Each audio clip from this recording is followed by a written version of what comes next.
Today we're talking about high and low value food reinforcers. This is an example of me giving Swagger a low value reinforcer. It's some sprouted pellets, which he's eating, but you can see his chewing movements are odd.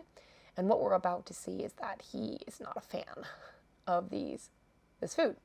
This episode could also be titled Why Ivy once again tries to explain why she uses sweet feed with Swagger.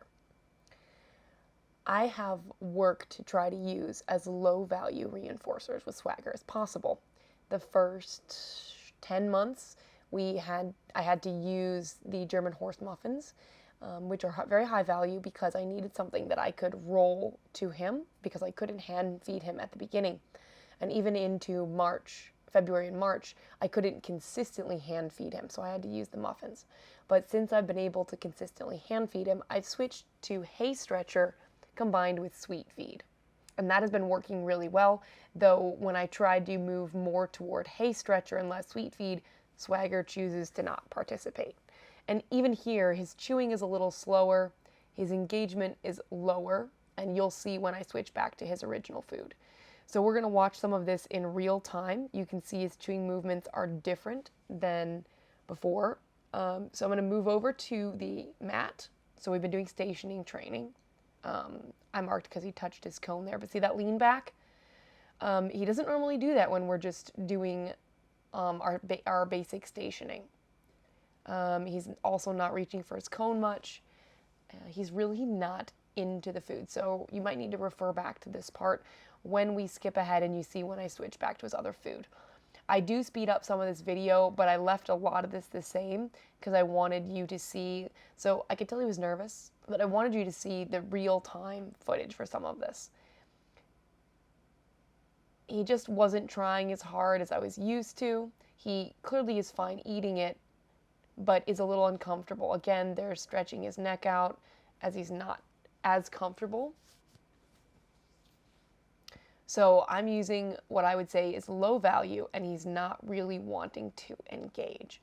Now, you might say, oh, well, that's just Swagger being Swagger. But what we're going to see here is it's not. So that's not a cut. That's just showing the wider version so he can come to his carpet. So first he has to play with the cone, an avoidance tactic that he doesn't usually do now when he's engaged in the training. Again, this is a pelleted, sort of sprouted food that Michelle Martiya recommended.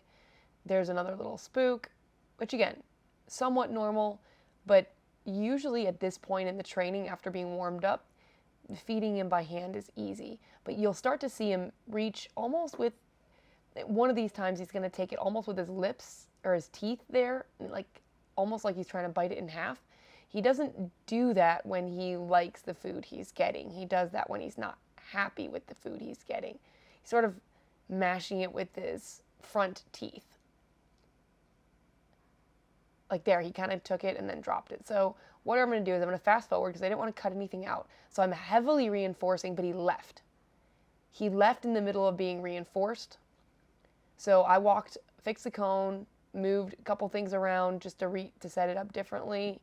Again, I'm not cutting anything out. And then he didn't come up. Walked over to the carpet, not engaging with me at all.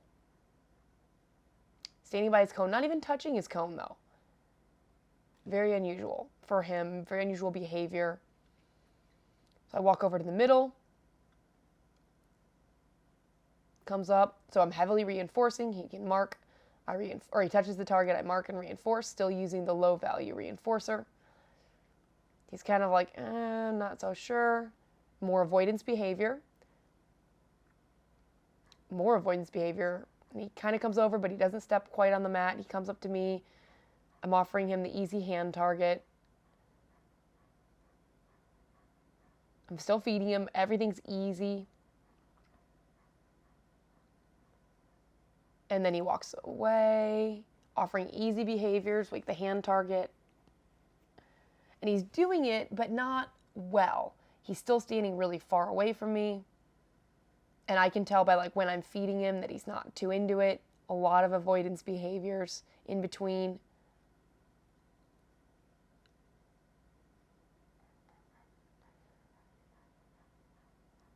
I stand up and he basically walks away and doesn't re-engage. See, he's standing over there, not even trying to come up. So not very interested in doing it. So right there I said, okay, that's it. I'm going to switch food.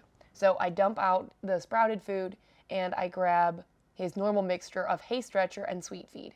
And then I wait for him to come up. And we should go back to real time when he comes up to his cone. Very slow to re-engage compared to normal. So now I have the sweet feed mix, which he took no problem.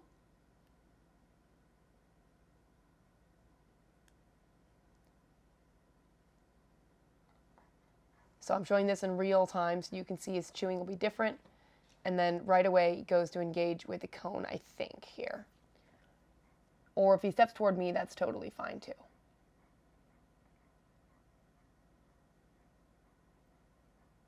Because before he just didn't want to engage. He was trying to avoid things. So again, whenever I've tried to go for lower value, it hasn't worked. He hasn't been comfortable with the lower value. And a lot of people question my use of sweet feed. And the goal is, of course, to get down to something much lower value, like a pelleted hay like Timothy, or alfalfa, or the sprouted stuff that I use. There, he's stepping on it. So I really want him to touch the cone, but he hadn't quite gotten comfortable. So I should have just started feeding for that. There we go. But he hasn't left yet compared to other times. So there, I'm just going to feed him. And then this is just sped up.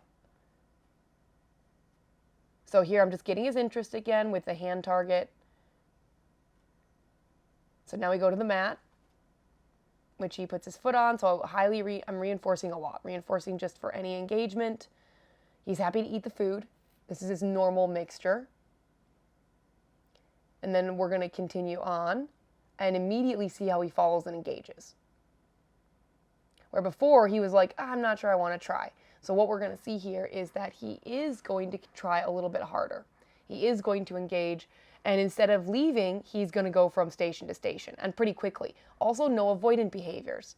He left the cone, he left the mat without a problem. When I was feeding the low-value reinforcer, which he ate, but he wasn't willing to work for it. So many horses, you start with low-value reinforcers. Low value, chopped hay, pelleted, because otherwise they get over-aroused with the food.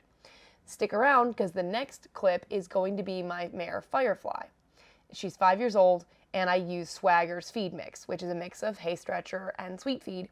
And she goes, well, I say ballistic, which is an exaggeration, highly over-aroused, highly frustrated, and I switched to the sprouted pelleted food that Swagger didn't like, and there was an almost immediate behavior change. Now look at Swagger follow me from station to station, staying consistently engaged, his head low, with the sweet feed.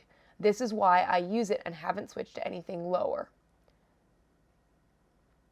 And so you can see a difference from the beginning where the low value food compared to the higher value food for Swagger. He is a unique horse that needs higher value food to stay engaged with his training. And here is Firefly. Now, there are two, we're working in protected contact, so I'm on the other side of the fence from her. She's the mare on the left. The other two mares are there, and they will get out of the way while we're doing this work.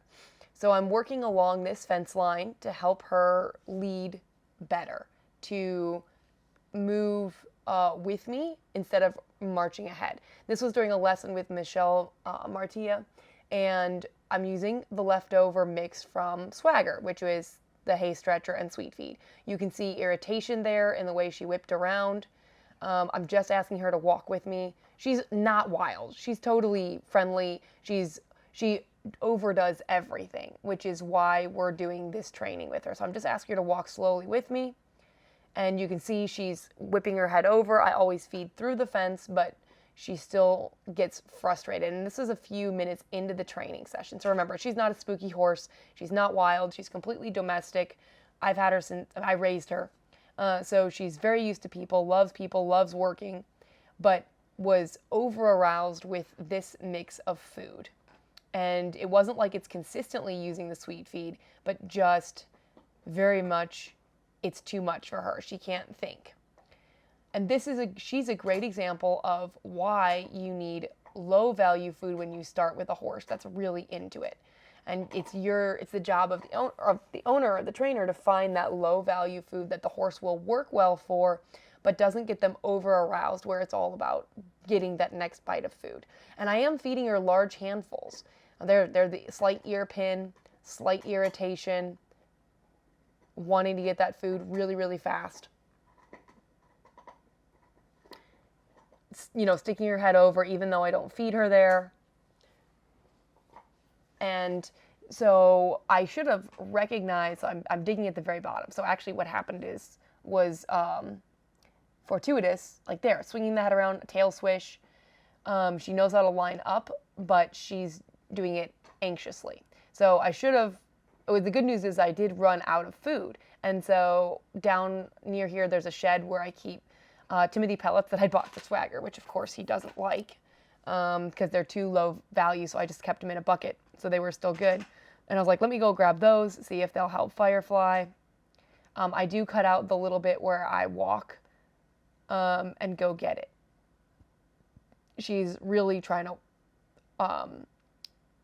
stick her head over, trying to get the food, pawing a little bit, not standing still. Like even when she stands, she's kind of dancing around, which is a problem. She struggles with standing. She's a very forward, high energy horse. Try to walk forward, and I'm trying to just reward her walking with me, but she gets frustrated. Even there's a tail swish. I'm out of food, so I leave. I just come back full with the Timothy pellets, so I start feeding her. And I am feeding large handfuls, both for her and for Swagger. So now, obviously, the Timothy pellets are harder to chew. These are more fibrous, take longer, so I was trying to get her a little bit satiated. Now, she also has 24/7 access to food, just like Swagger. Food and water. It's not like she's starving. They both have good feeding situations. And so here I start just feeding handfuls of this. So I'm backing up, asking her to turn, line up, face the other way, and then feed lots of handfuls. Now notice there, she put her head down for me to feed. She put her head over to turn, and so I'm going to ask her to walk with me. Already she's a little bit slower. This is the very beginning of having her walk with me. And it takes her longer to chew. Already she's slowed down. Look at her stand. See her feet planted? The tail movement is just swishing flies right now. It's not irritated. She's not whipping her head over the fence and dancing around. This change happened almost immediately when I switched to a low value food reinforcer.